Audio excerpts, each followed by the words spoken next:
This is Scott Jordan. You're watching live here at Cellars of Sonoma in beautiful Railroad Square, Santa Rosa, California, and we are tasting wine.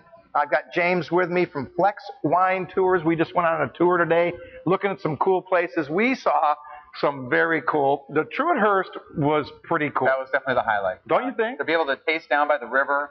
And then you talked about they give you glasses where you can see the fish. Seriously? No, they do. They have these infrared or whatever. Where they are. Almost like a 3D. And I forgot to get them before we went down to the river. And you literally are sitting in Adirondack chairs on the river having your wine and your lunch. And my God. Yeah.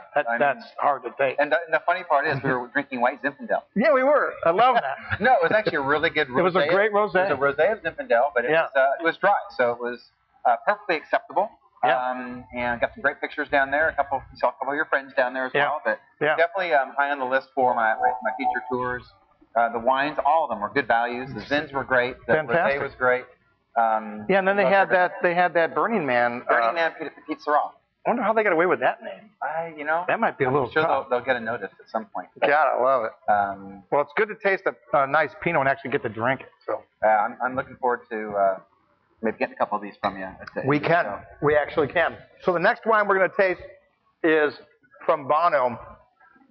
This is his Dry Creek Valley Zin. A terrific value on this one. This is also a 2007. So, again, it's really hard to screw these up because the damn fruit was so nice. 12 months in French oak. Nice, clean nose. He makes a wonderful wine. Somebody tell me the retail price on that. I want to say it's 20. What's the retail price on that, Ron?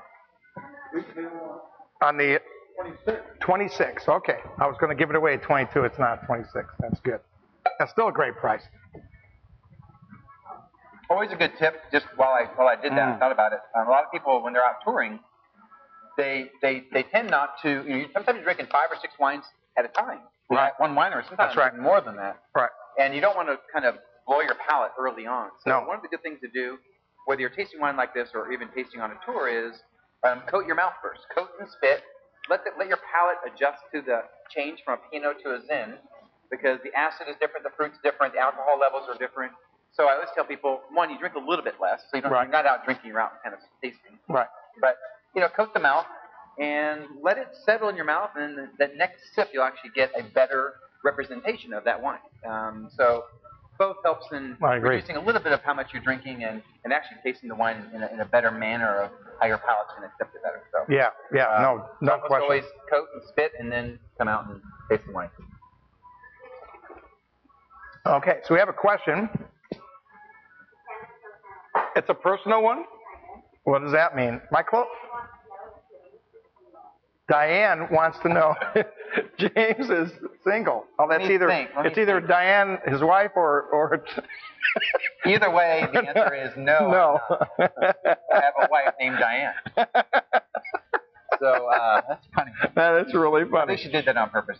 Making red on. I love that. Yeah. Can you get that red color? Get that in there. Yeah, turning Zinfandel color. Or rosé of Zin. And he was a good boy all day today. He was. He was all afternoon. Always a good boy. He was a good boy. Yeah. Even in tasting, unfortunately. Yeah.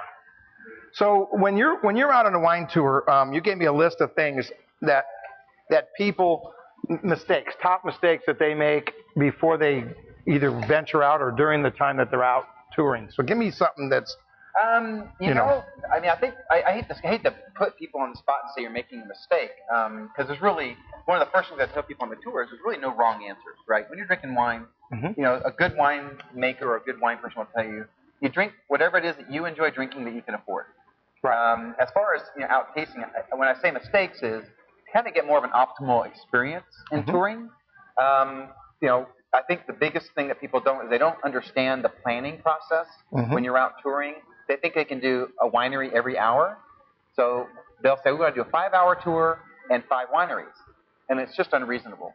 When you actually involve load and unload times, going to the bathroom, maybe checking out, maybe buy some wine at the gift shop. Well, you run into a guy like Randy, like today. We did speed tasting over at Harvestman. Randy, if you're watching this, you were awesome today.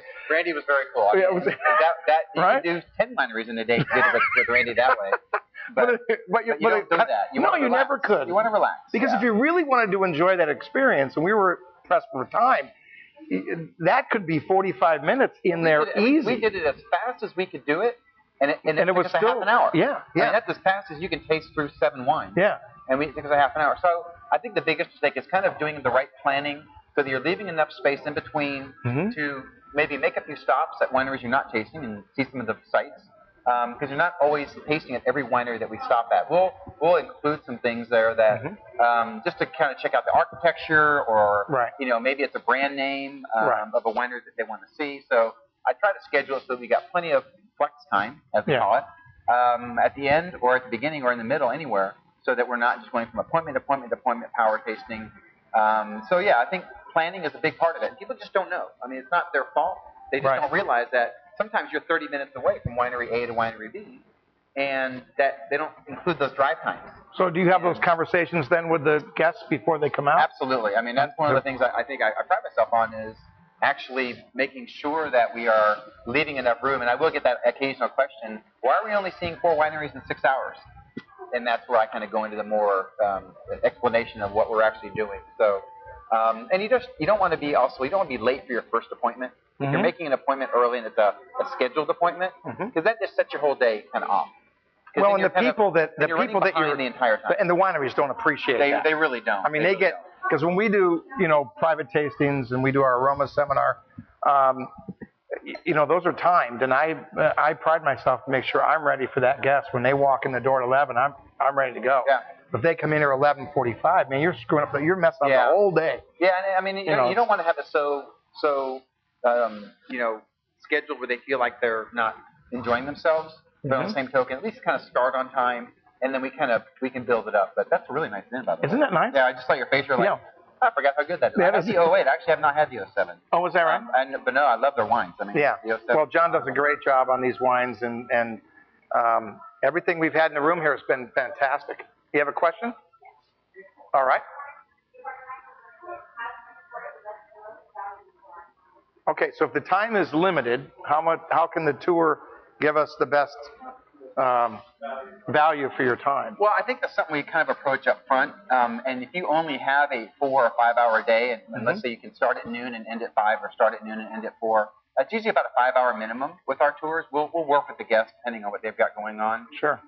It really comes down to where they're staying and logistically planning it so that we're not spending a lot of time driving. I mean, that's really the best way to do it. If you're staying in downtown Napa and you're pressed for time, we may do things in the Southern Valley region. Think of Napa as a giant ladder with these rungs in the middle, and that southern region has certain wineries in the northern region, or up valley as we call it locally. And so it's all just good logistics planning. If you're staying in Calistoga, the opposite's true. We'll go to Calistoga and we'll stay up in that upper valley. So it's really up to me to make sure that we talk to the guests to make sure that we're utilizing me the most efficient way so that we're not spending a lot of time driving. If you've got a full day and you've got a little bit of time to build in between to get to some of the outer properties, then we build that in as well. But it's all about logistics. And people just don't realize that from Napa all the way to Calistoga can be an hour drive sometimes. Yeah, you ain't kidding. You are not kidding. It's generally only 40 miles, but if you've got a tasting at Chateau Montelena and you're staying in Napa, that's a you want to be there at 11, you're leaving at 10. So, it really is just understanding the logistics and communicating that. And that's what you do. You organize that for them to make sure that, because people they come here all the time, and on this side of the valley, all of a sudden I'm realizing that they're going to Caneros, they're going to Healdsburg, Alexander Valley, and they have got a 3-hour window, and I'm like, really? Where's your helicopter? I get people that go, we're staying in Sonoma, and we want to do half-day Sonoma and half-day Napa, and they just don't realize that there's that big separation. It's a big separation. So, but that's what we're here for. We're here to make it so that we can organize it appropriately. Gotta love it. We're going to take a little break. Those of you watching live, you'll see us here.